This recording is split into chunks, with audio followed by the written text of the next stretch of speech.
매번 독특한 컨셉으로 인기를 모았죠. 가수 노라조. 올 여름에도 어김없이 신곡을 들고 찾아왔는데요. 이번에도 컨셉이 상당히 독특합니다. 영상으로 함께 보시겠습니다.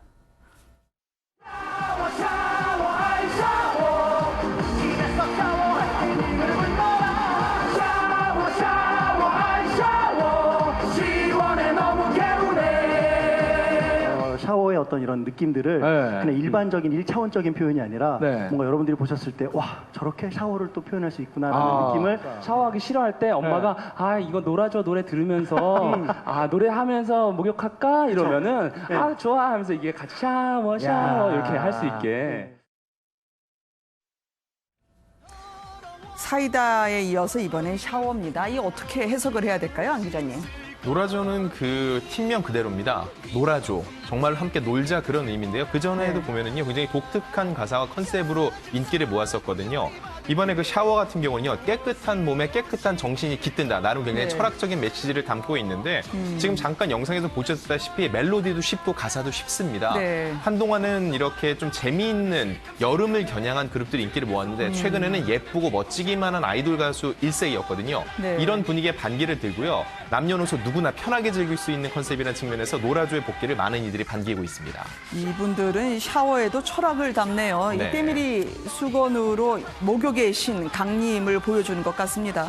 네, 이 앞전에도 보면은요, 뭐 카레, 사이다, 슈퍼맨, 고등어 이런 식으로 굉장히 일상적인 컨셉을 많이 다뤘는데 요즘 여름에 덥고 많은 이들이 이렇게 땀을 흘리고 나면 샤워를 하고 싶다는 생각이 간절한데 그런 이들의 마음을 그대로 담은 곡이라고 볼 수 있습니다. 무엇보다 노래를 부르는 분 그리고 듣는 분들도 공감대를 형성할 수 있는 곡이라는 측면에서 대중들의 많은 관심을 받고 있는 거죠. 네, 허탈하게 웃으실 분도 있겠지만 이분들은 정말 치열하게 준비를 해온 것 같아요, 팀장님.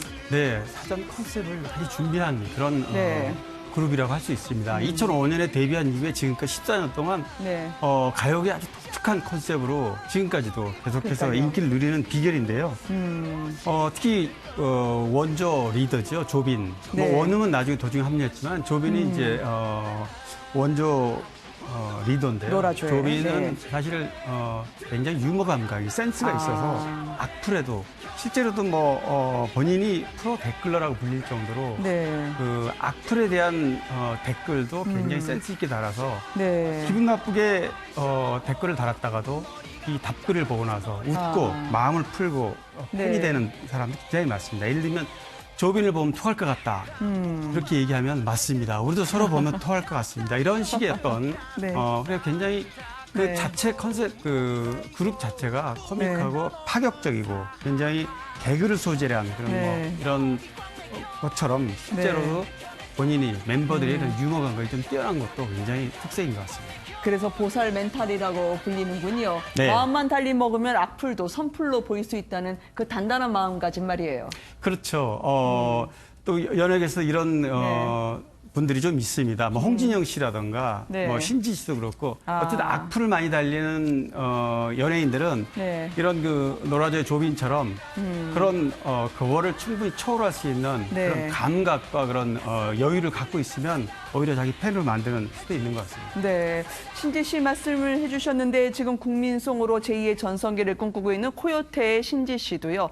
참 악플에 많이 시달렸다고 하던데요. 이분이 대처하는 방법도 상당히 특이하더라고요, 안 기자님. 네, 신지 씨는 데뷔 22주년입니다, 벌써. 코요태가 그렇게 오래 활동을 해왔는데 그 와중에 정말 산전수전을 다 겪은 거죠. 그중에 방금 말씀하셨다시피 특히 신지 씨는요, 여러 가지 악플에 많이 시달리기도 했는데요. 2002년에 굉장히 살이 쪘을 때는요, 임신설까지 돌았다고 합니다. 이 결혼도 안 한 신진 씨에게 임신설은 굉장히 치명적이고 또 상처를 줄 수밖에 없었고요. 이것 때문에 스트레스를 때문에 밥을 많이 못 먹어 살이 빠지니까 이번에 거식증에 또 살이 빠지니까 마약을 했다라는 얘기까지 돌았는데 이 모든 것들을 거치고 22년 동안 버텨온 신지 씨가요. 이제는 원조 멤버들과 함께 새로운 국민송을 만들고 싶다라는 의지를 드러냈습니다. 네, 말씀하신 20년 넘는 연예계 활동을 통해서요. 산전수전 다 겪은 역전노장 같은 느낌인데요. 신지 씨가 그래도 참을 수 없는 분노의 악플이 있었다고요. 네, 이 신지 씨다운 얘기였는데요. 이 악플은 바로 다름 아닌 코요테 멤버죠. 김종민 씨와의 열애설이었다고 합니다. 네. 두 분은 20년 넘게 함께 활동을 할 정도로요. 이제는 동료를 넘어서 거의 친남매나 다름없다고 볼 수 있는데요. 네. 그런 사이좋은 남매를 향해서 둘이 사귀는 거 아니냐, 연애 쪽으로 몰아가니까 신지 씨 입장에서는 굉장히 참을 수 없는 그런 악플이었다고 얘기를 했던 거죠. 네. 참 이렇게 힘든 시간을 보낸 신지 씨가 위로를 받았던 분이 있었다고 합니다. 연예계 선배 이경규 씨가 그렇게 옆에서 힘을 줬다고요. 네, 워낙 이경규 씨가 힘을 실어줘서 규라인이야. 이경규 씨, 개그맨들 중에서는 뭐 라인을 이렇게 네. 한다고 그러는데요. 이경규의 규자에서 규라인이 아니냐 뭐 이렇게 한동안 얘기할 정도로 아까 안 기자 얘기했듯이 신지 씨가 데뷔한 이후에 굉장히 원조 리더죠, 보컬이죠. 네. 그런데 굉장히 힘들었습니다. 멤버들 수도 없이 많이 바뀌었고요. 그러다 보니까 힘들었고 네. 또 뭐 어떤 스캔들이 났을 때도 힘들었고 뭐 또 살이 쪘다가 살이 빠지는 이게 기복이 네. 좀 심해요. 이런 부분에 대해서도 많이 악플이 달려서 힘들었는데 이때마다 이경규 씨가 굉장히 네. 위로를 많이 해주고 네. 또 정신적인 도움을 줘서 고마웠다는 얘기를 하면서 같이 술 먹으면서 펑펑 운 적도 있다고 그래요. 네. 참 데뷔곡 순정으로 스타덤에 오른 분들이죠. 명실상부한 국내 최장수의 혼성그룹 아니겠습니까? 한때는 뭐 목돈 1억씩 척척 받았다고 하는데요. 다시 한번 이 신곡으로 부흥을 일으키고자 하는 이유 뭘까요? 무엇보다 그 이유도 남다른데요. 신지 씨는요, 우리가 여전히 활동하고 있다는 걸 보여주고 싶다는 거죠. 그리고 이렇게 오랫동안 활동을 하는 동안 이들을 지켜준 팬들이 있습니다. 백가 씨는 얘기하는 게 그 팬들을 위해서 우리는 의리로 앨범을 낸다 하고 있는데 네. 사실 코요테 하면은요, 말씀하셨던 노래 외에도 시련, 비몽, 파란, 만남 이렇게 두 글자 노래를 연이어 히트를 시켜왔는데 네. 이런 코요테를 기다려온 분들을 위해서 또 한 번의 국민송을 만드는 것이 코요테의 또 새로운 목표라고 합니다. 알겠습니다.